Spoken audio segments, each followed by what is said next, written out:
My sister-in-law, now mute and bedridden, was entrusted to my care by my in-laws, who had decided to take a vacation in Hawaii. Just before departing, my husband Jack made it clear that taking care of her was my responsibility, emphasizing that I shouldn't slack off. As soon as Jack and his family left for their vacation, my sister-in-law, surprisingly, sat up and suggested that we get going too. My name is Lisa, and at 29, I had abandoned my teenage dream of becoming a pop star, realizing its fleeting nature. I ended up in my late 20s, dating Jack, whom I met through a friend, largely due to my mother's persistent desire to see her grandchild.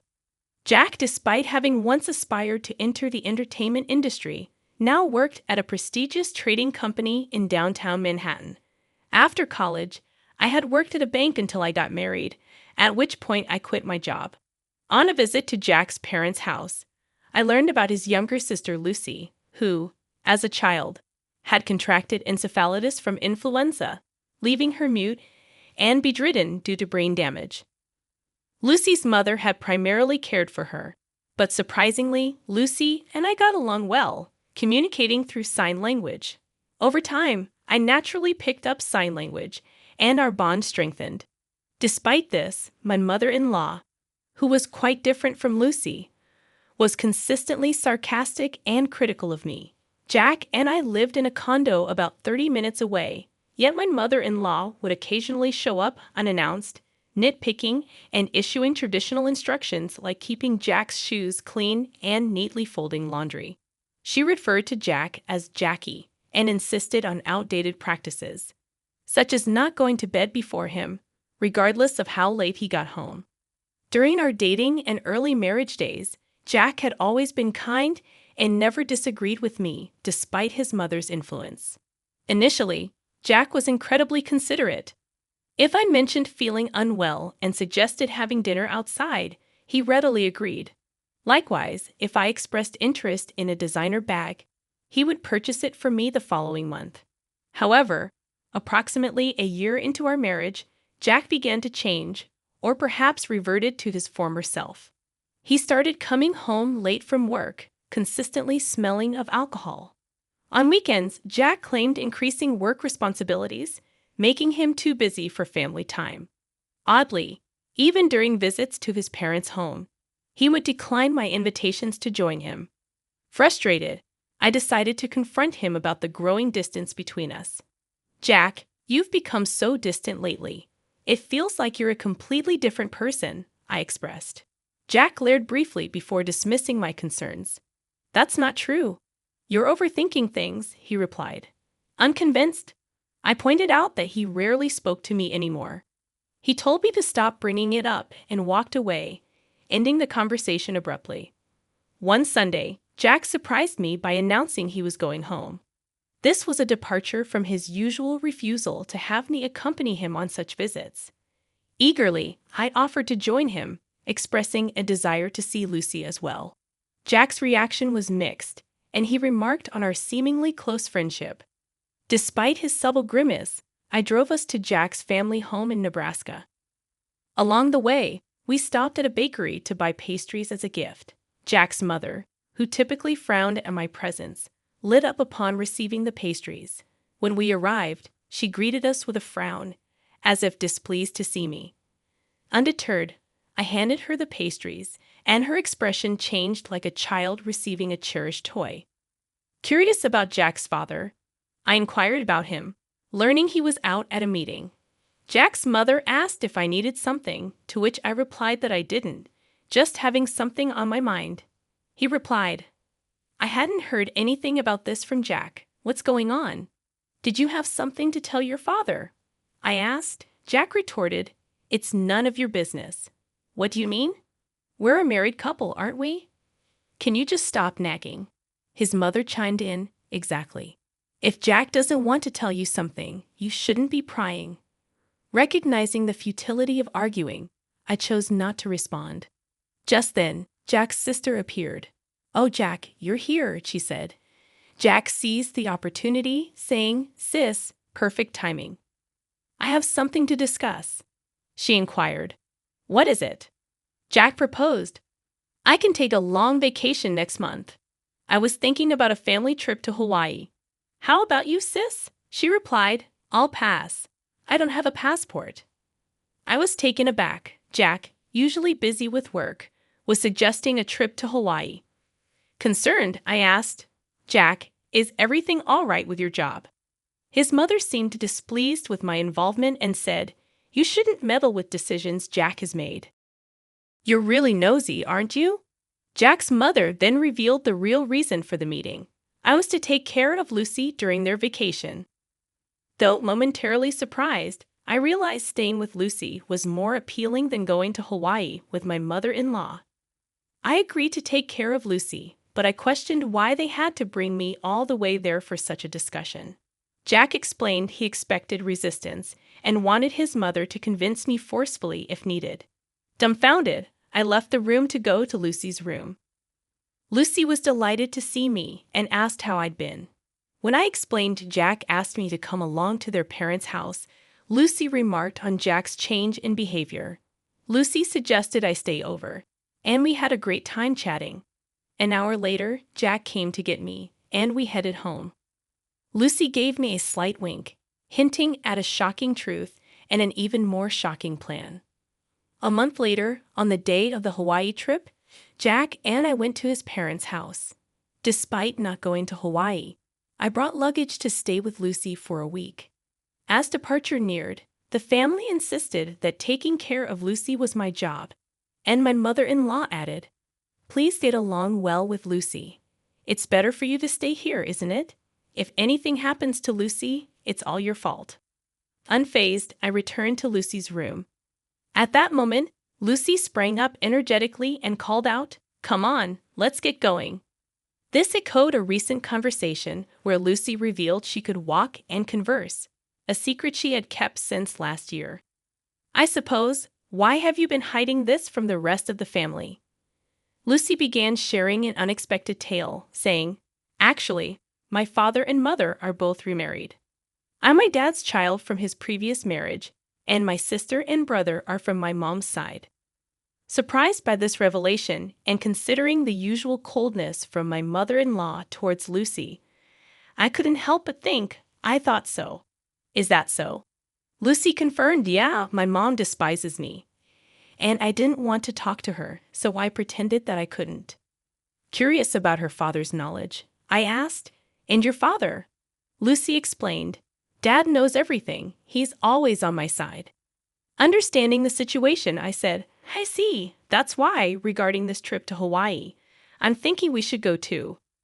Perplexed, I asked, what do you mean? Lucy explained, I mean I'm planning to go to Hawaii on the same day with you. We'll even stay at the same resort. Her proposal caught me completely off guard, and I responded, What? I'd be thrilled to go to Hawaii with you, Lucy. But do you even have a passport? Confidently, Lucy revealed, Of course. I secretly got my passport last month. And don't worry about the expenses. My dad is covering our plane tickets and the resort, including yours. Excited about the unexpected turn of events, I said. I see. I'm really looking forward to this. That's how we ended up at the airport, Lucy and I, arriving in Hawaii early in the morning. My father-in-law, who had been supportive, was there to see us off. Expressing gratitude, I said, Thank you, father-in-law. I feel guilty for all the plane tickets and resort fees you've covered. He reassured me, saying, Don't worry about it. As long as you two have fun, I'm happy. After landing, we took a taxi from the airport and checked into the resort hotel. Lucy and I were sharing a room, and as we settled in, I mentioned to Lucy, Your father seems pretty well-traveled. Lucy shared, Yeah, he's been on several international business trips. He's even been to Hawaii a few times. Planning a surprise for Jack and the family, Lucy said, So what's the plan? I'm guessing my mom and everyone will dine at the restaurant here tonight. I'm thinking of surprising them. Excited about the idea, I replied, That sounds like fun. I'm excited. Should we get some rest to recover from jet lag? Lucy agreed. That sounds like a good idea. Unable to sleep on the plane, We took a shower, climbed into bed, and quickly fell asleep. Waking up around late afternoon, Lucy was already awake and starting to wear makeup. Apologizing for sleeping too much, I reassured her, "No, don't worry about it. I just woke up too. We really had a good sleep, didn't we?" Fully recharged and ready for our battle.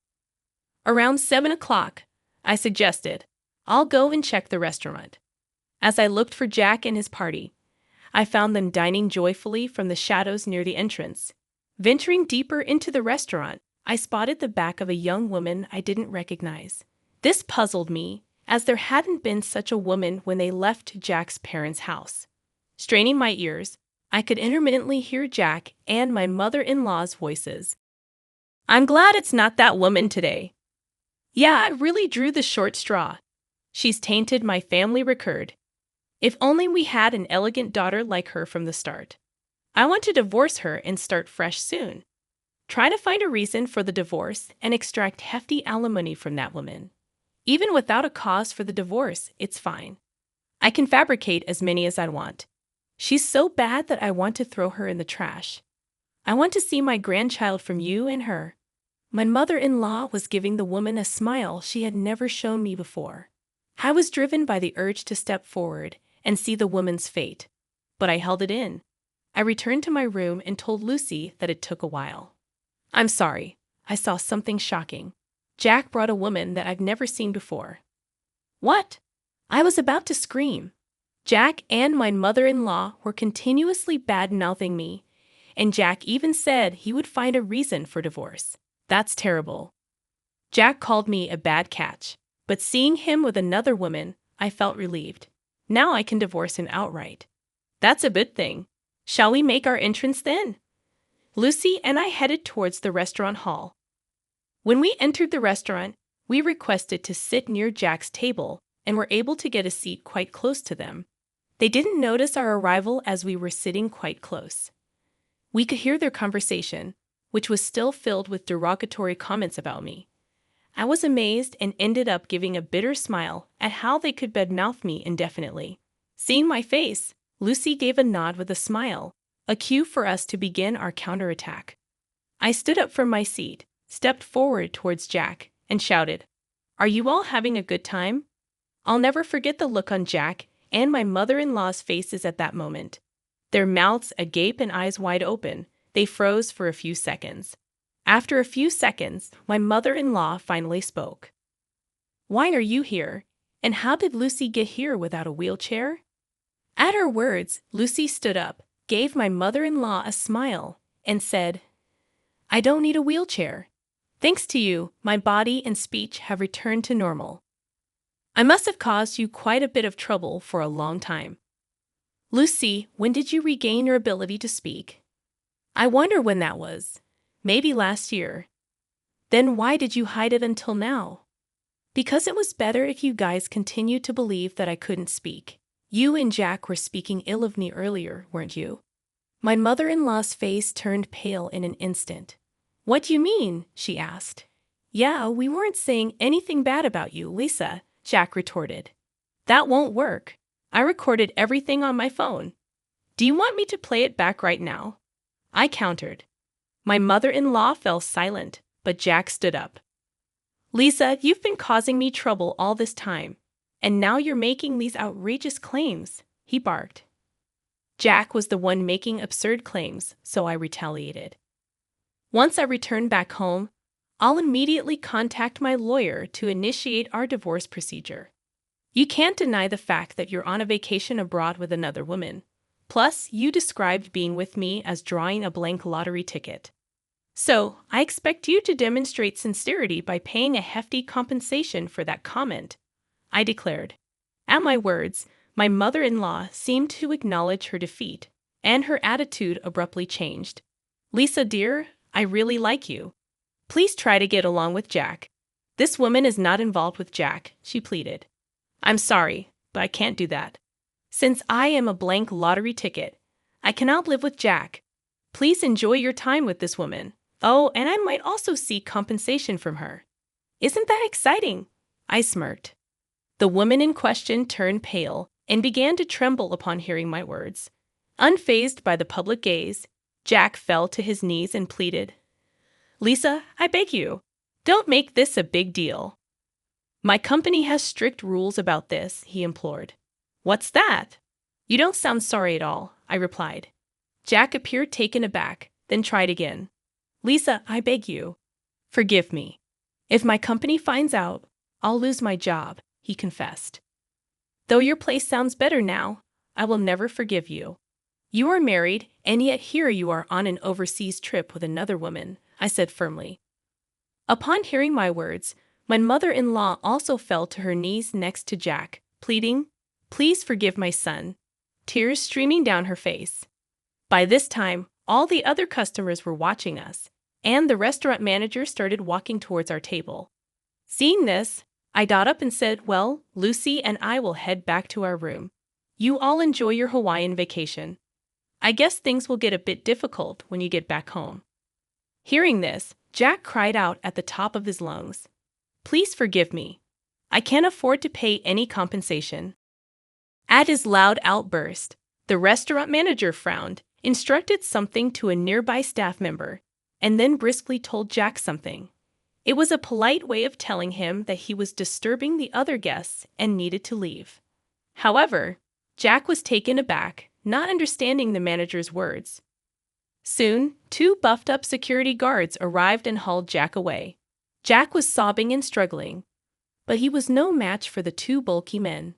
My mother-in-law and the woman were dumbfounded, unable to utter a word, while Lucy and I were also surprised by the turn of events. I thought Jack got what he deserved.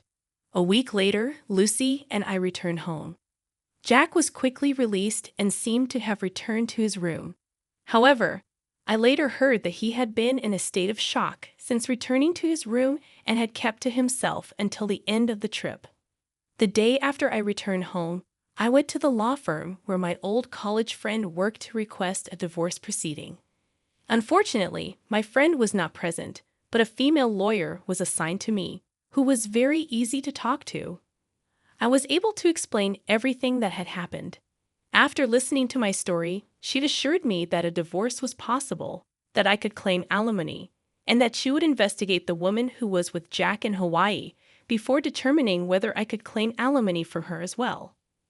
A month later, the female lawyer contacted me and informed me that it had been proved that Jack had been dating the other woman for about 6 months. Hence, she said it was possible for me to demand alimony from this woman too. I requested the female lawyer, "Please squeeze as much alimony as you can from Jack and his woman." She smiled and nodded. 2 months later, I was officially divorced, and into my bank account was deposited the alimony from the 2. I mumbled as I saw the amount, and that's karma for calling me a blank lottery ticket. 3 months later, Jack and my mother-in-law suddenly visited my place. Despite it being only 3 months, they had lost a lot of weight and looked completely haggard. I asked them, "What do you want? I don't want to see your faces." Jack replied in a thin voice, "I'm sorry. Could you lend me some money? I've lost my job," and the woman ran away. "I don't even have money for food." My mother-in-law also spoke in a whisper. "I've divorced my husband too. I don't have money. Please, I beg you." My mother-in-law was in tears. I responded, "Too bad. I have absolutely no obligation to help you. And even if I did, I would never help you guys out. Now please leave."